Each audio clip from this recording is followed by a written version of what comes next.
आज राजधानी लखनऊ में रोज़ा इफ्तार पार्टी में अखिलेश यादव शामिल हुए। रोज़ा इफ्तार पार्टी के बाद अखिलेश यादव ने सभी को बधाई दी। इसके साथ ही भाजपा पर जमकर निशाना साधा। उन्होंने कहा कि रोज़ा इफ्तार गंगा जमुना तहजीब की पहचान है। ऐसे कार्यक्रम को सबको मिलजुल कर मौका देना चाहिए। उन्होंने कहा कि अभी होली में गले मिले और कुछ दिन बाद ईद में भी गले मिलेंगे। हम सभी नीतीश कुमार को प्रधानमंत्री बनाना चाहते हैं, लेकिन वह राज्यसभा में ही रिटायर्ड हो गए। ईरान में हो रहे युद्ध के ऊपर बोलते हुए उन्होंने कहा कि समाजवादी पार्टी युद्ध के पक्ष में नहीं है। युद्ध के परिणाम हमेशा दुखदायी होते हैं। ईरान इजराइल के मामले में केंद्र सरकार चुप है। मैं मौलाना साहब का धन्यवाद देना चाहता हूं कि रोज़ा इफ्तारी के बहाने हम सब लोग यहाँ पर रोज़ा इफ्तारी किए हैं और ये हमारे हिंदुस्तानियत की पहचान है कि हम एक दूसरे के त्यौहार पर, एक दूसरे के सेलिब्रेशन में हम लोग शामिल होते हैं। यही हमारे देश की, भारत की हिंदुस्तानियत की पहचान है, जहाँ हमारी संस्कृति एक दूसरे से मिली जुली है। यही गंगा जमुनी तहजीब है।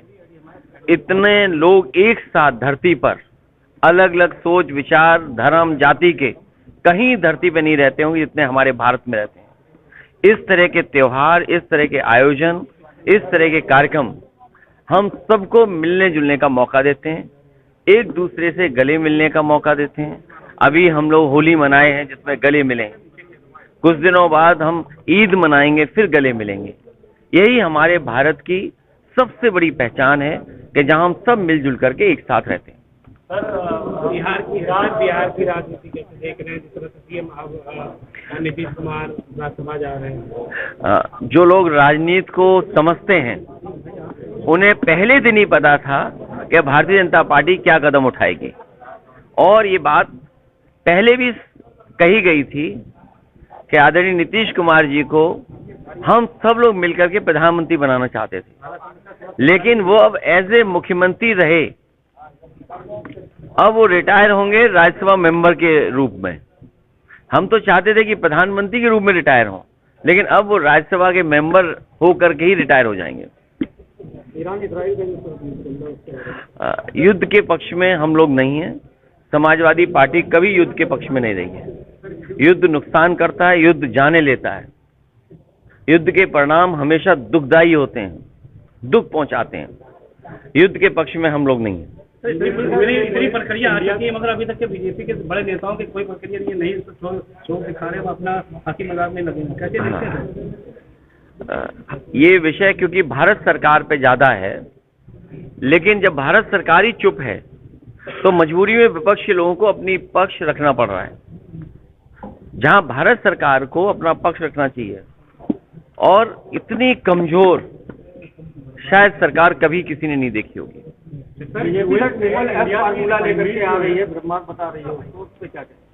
मैंने कहीं पढ़ा ही नहीं ट्रिपल एफ क्या है। ट्रिपल एस सरकार, संगठन और संघ।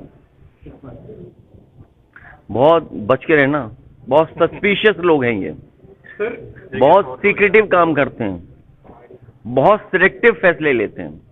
तो इनका एसएस जो भी हो, हमने एसएस आपको बता दिया। अमेरिका ने फेवर दिया है, इंडियन अनुमति दी है कि जो है भारत देश का है वो। देखिए, विदेश नीति पे हमसे चर्चा मत कराओ। विदेश नीति जो दिख रही है वो नहीं है। अंदर ही अंदर कहाँ हाथ किससे मिले हुए किसी को नहीं पता। और कारोबार से हम लोग जुड़ गए हैं, कितने बड़े पैमाने पे हम कारोबार से जुड़े हैं। चीन से हम कितना कारोबार कर रहे हैं, फ्रांस से हम कितना कारोबार कर रहे हैं, रशिया से हम कारोबार कर रहे हैं, अमेरिका से हम कितना बड़ा कारोबार कर रहे हैं, यूरोप में हम कई देशों से फ्री ट्रेड एग्रीमेंट कर लिए हैं, पड़ोसी देशों से हमारे दूसरे तरह के संबंध हैं। इसलिए विदेश नीति और आर्थिक नीतियां साथ साथ चल रही हैं। तो ये सरकार ने, जो आज है सरकार, इसने भारत देश को उलझा दिया है विदेश नीति में।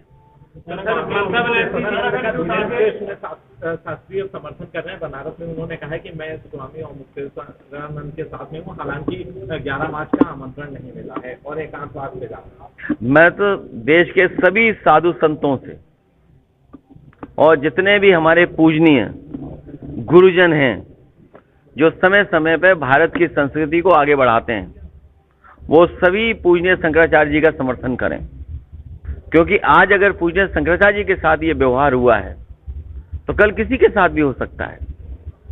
ये सरकार डरा के काम कर रही है, ये डरा करके लोगों को अपमानित कर रही है। उनको कितनी पीड़ा हुई होगी जब उन पर झूठे मुकदमे लगे।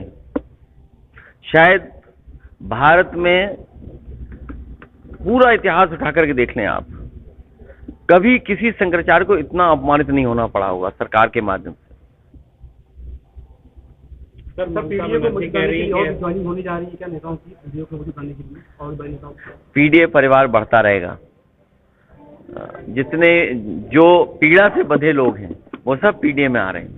सर पश्चिम बंगाल के जो राज्यपाल हैं उन्होंने इस्तीफा दे दिया है, तो कैसे देख रहे हैं? ममता बनर्जी ने भी इस पे बंगाल के चुनाव के बाद और यूपी के चुनाव के बाद ये तो इस्तीफे कम